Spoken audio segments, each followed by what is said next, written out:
মোদি সরকারের ওয়াকফ আইন সংশোধনীর দৌলতে যখন ওয়াকফ বোর্ডের ক্ষমতা প্রায় জেলা শাসকের কাঁধে তুলে দেওয়ার মহাযজ্ঞ শুরু হয়েছিল, তখনই সিপিআইএম পশ্চিমবঙ্গ রাজ্য সম্পাদক মোহাম্মদ সেলিমের সন্দেহ হয়েছিল সরকার বোধহয় ধর্মীয় সম্পত্তি ও নিজেদের মনিটাইজেশন মডেলে বেচাকেনার পথে নামতে চাইছে।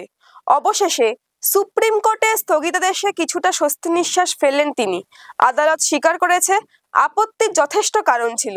তিনি কটাক্ষ করে বলেন, রেল, বিমানবন্দর বেসরকারি হাতে দিয়ে ফেলেছে সরকার, এখন আবার ওয়াকফ সম্পত্তিও নিজেদের হাতে চাইছে।